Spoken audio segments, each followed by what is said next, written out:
કદાચ આપણી ગાય ભેંસને વિયાણા પછી 10-15 દિવસ પછી કદાચ દૂધ ઘટી ગયું હોય, સમજી લો કે 10 લીટર દૂધ હોય અને દૂધ ઓછું થઈ ગયું હોય, કદાચ એનું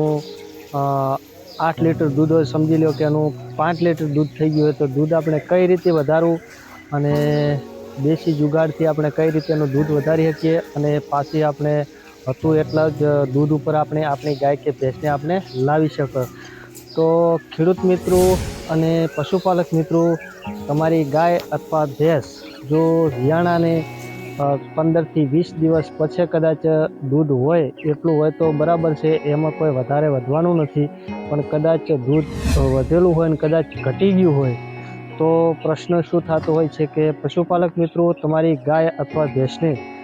વિયાણા પછી 5 દિવસ પછી તમે કદાચ શરૂ કરો છો એનું કેલ્શિયમ સારવાનું, અને આપણે દેશી ભાષામાં કહીએ તો ગોળ પાવાનું તમે ચાલુ હોય ત્યાં સુધી એનું દૂધ કન્ટિન્યુ થોડુંક વધતું જતું હોય છે, અને અમુક ટાઈમે શું થતું હોય કે ઘટતું જતું હોય છે। પણ વિયાણા પછી લાગટ એને તમે 1 મહિનો થોડો ગોળ પાવાની કોશિશ રાખવાની, કારણ કે એના બાવલાની અંદર કન્ટિન્યુ એનું દૂધ ભરાવદાર બાવલું થતું હોય,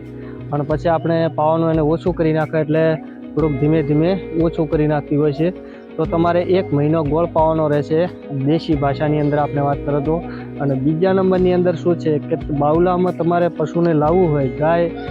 અને બાવલામાં લાવવી હોય અને દૂધ આપણે કન્ટિન્યુ એનું ટકાવી રાખવું હોય, સમજી લો કે 8 મહિના સુધી એનું દૂધ કમ્પ્લીટ ટકાવી રાખવું હોય તો તમારે એને થોડી મેથી સારતું રહેવાનું છે, તો એનું બાવલાની અંદર ભરાવદાર બાવલું રહે અને શરીરની અંદર સારી અને તંદુરસ્ત રહે ગાય, અને એનું બાવલું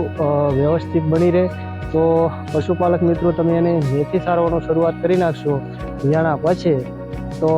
એના શરીર ઉપર લોહી પણ સારું વળી જાય અને કન્ટિન્યુ તમને દૂધ આલવાનું ચાલુ કરી દેશે। અને બીજો પ્લસ એ છે કે તમે જ્યારે એને વિયાણા પછી તમે ગોળ, મેથી અને આ બધું તમે કન્ટિન્યુ સારતા રહેશો ને તો ગાય કે ભેંસ ક્યારેય દૂધ ઓછું નહીં કરે, અને 100% આપણે પણ આવી રીતનો અમુક ટાઈમે પ્રયોગ કરતા હશે, કારણ કે અમુક ટાઈમે શું થતું હોય છે કે પશુ ઝટ વિયાય ત્યારે વધારે દૂધ હોય છે અને ક્યારેક પહેલું દૂધ ઓછું હોય છે, તો જે પહેલથી દૂધ વધારે કરતું હોય છે એનું પશુપાલક મિત્રો દૂધ પાછળના ટાઈમમાં ઘટતું વધારે હોય છે, અને જે ધીમે ધીમે દૂધ ઉપર રનિંગમાં આવતું હોય છે એનું ક્યારેય દૂધ ઘટતું નથી। એટલે આ વસ્તુ ધ્યાનમાં રાખવાની કે વિયાણા પછી 10 દિવસ પછી તમે આ કન્ટિન્યુ ચાલુ રાખશો તો તમારી ગાય કે ભેંસનું દૂધ ક્યારેય કપાશે નહીં અને ઓછું પણ નહીં કરે। અને તમે મેથી અને ગોળ અને સોવા ચાલુ રાખજો, અને કેલ્શિયમનું 1 લીટર નહીં પણ 5 લીટરના 2 ડબલા સારી દેવાના છે, તો એના શરીરની અંદર કેલ્શિયમનો માત્રા વધારે છે, તો દૂધમાં ટકાવારી સારી રહેશે અને દૂધ પણ તમને લોંગ ટાઈમ વધારે આપતી રહેશે। એટલે પશુપાલક મિત્રો, ખાસ આપણે શું છે કે આપણે કાંઈ પણ એને સારવું નથી ને ફટાફટ દોવાનું જ કરવું છે, એમ પશુ છે દૂધ એમને માપન આપે નહીં, અને તમે કમ્પ્લીટલી એની પ્રોસેસ આવે છે એ તમે સારવાનું ચાલુ રાખો તો દૂધ 1 મહિના સુધી તમારે ચાલુ જ રાખવાનું છે। આ બધું અમુક શું કરે છે કે ગોળ ઝડપી લાઈન તરત પાઈ દે છે, એમાં દૂધ કપાઈ જતું હોય છે, પણ પશુપાલક મિત્રો દૂધ એનું કન્ટિન્યુ અને 5-6 મહિના ન કપાય એ ટાઈપની પ્રોસેસ આપણે રાખવાની છે, તો દૂધ તમારું 100% નહીં કપાય। અને આજના વિડીયાની અંદર પશુપાલક મિત્રો આટલું જ હતું, અને ફરી મળશું નવા વિડીયાની અંદર।